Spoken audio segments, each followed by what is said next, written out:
ജീവിതം എന്ന് പറയുന്നത് ഒരു ഞാണിന്മേൽ കളിയാണ്. ചിലർ നഷ്ടപ്പെടുമ്പോൾ ചിലർ നമ്മളോടൊപ്പം ഒപ്പമുണ്ടാകും. എന്നാൽ അയാൾ ജീവിതകാലം മുഴുവൻ നമ്മുടെ ഒപ്പം ഉണ്ടാകുമെന്ന് വിചാരിക്കാനും സാധിക്കില്ല. വിധി തട്ടിയെടുത്ത നിരവധി ജീവിതങ്ങളാണ് ഇപ്പോഴും എല്ലാം സഹിച്ച് ജീവിതത്തിൽ മുന്നോട്ടു പോകുന്നത്. അത്തരത്തിലൊരു ജീവിതമാണ് ശ്രുതി ജീവിച്ചു തീർക്കുന്നത്. ആരാണ് ശ്രുതി എന്നല്ലേ? ചൂരൽമലയിലെ ദുരന്തത്തിൽ പ്രിയപ്പെട്ടവരെ എല്ലാം നഷ്ടമായവൾ.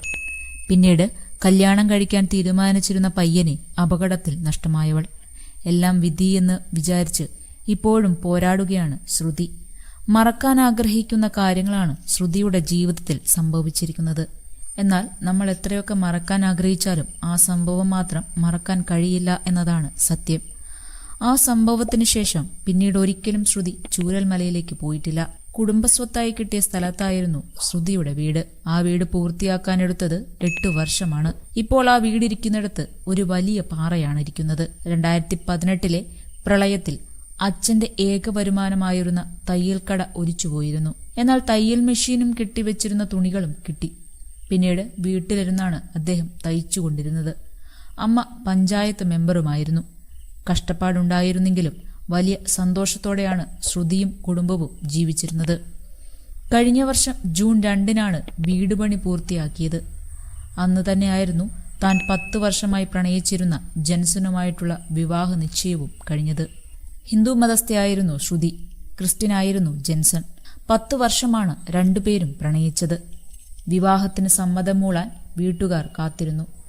ഒളിച്ചോടിപ്പോയി വിവാഹം കഴിക്കാൻ ശ്രുതിക്കും ജെൻസനും സമ്മതമായിരുന്നില്ല. അങ്ങനെ പാലുകാച്ചലിന്റെ അന്ന് തന്നെ വിവാഹ നിശ്ചയവും നടന്നു.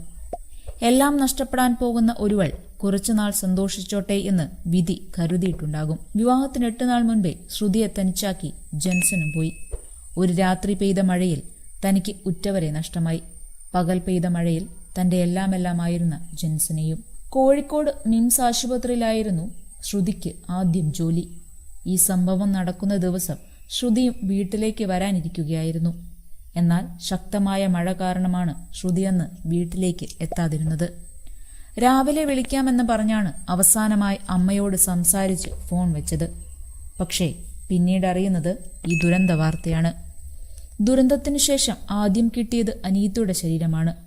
അവസാനം കിട്ടിയത് അച്ഛനെയും അമ്മയെയും. അത് കിലോമീറ്ററുകൾ അകലെ നിലമ്പൂർ പുഴയിൽ നിന്ന്. വിവാഹത്തിനായി 15 പവൻ സ്വർണവും 5 ലക്ഷത്തോളം രൂപയും അച്ഛനും അമ്മയും കൂട്ടിവെച്ചിരുന്നു. അതും മണ്ണിൽ എവിടെയോ പൊതിഞ്ഞു. ശ്രുതിക്കെല്ലാം നഷ്ടപ്പെട്ടപ്പോഴും ഒപ്പം നിന്നത് ജെൻസൺ ആയിരുന്നു. ദുരന്തം കഴിഞ്ഞ് 2 മാസം കഴിഞ്ഞാണ് ജെൻസൺ വിവാഹം താമസിപ്പിക്കേണ്ട എന്ന് പറയുന്നത്. പക്ഷേ അപ്പോഴും വിധി ശ്രുതിയെ തോൽപ്പിച്ചു. വിവാഹത്തിന് 8 നാൾ മുൻപ് അപകടത്തിൽ ജെൻസനും പോയി. ചൂരൽമലയിൽ നിന്ന് ദൂരെ എമിലിപ്പള്ളിക്കടുത്തുള്ള വാടക വീട്ടിലാണ് ഇപ്പോൾ ശ്രുതിയുടെ താമസം. കൂട്ടിന് ദുരന്തം ബാക്കി വെച്ച 2 മുത്തശ്ശിമാരുമുണ്ട്. പിന്നെ അച്ഛന്റെ സഹോദരങ്ങളുടെ രക്ഷപ്പെട്ട മക്കളും അവരുടെ കുഞ്ഞുങ്ങളും. അങ്കിതും അതിഥിയും ആദിരശ്മിയുമൊക്കെ ശ്രുതിക്കൊപ്പം എപ്പോഴുമുണ്ട്. ബാക്കി വന്ന തന്റെ ജീവിതത്തെ പലരും ചേർത്തു പിടിക്കുന്നുണ്ട്. കേരള സർക്കാർ ശ്രുതിക്കൊരു ജോലി നൽകി. അതുകൊണ്ട് വലിയ ആശ്വാസമായി.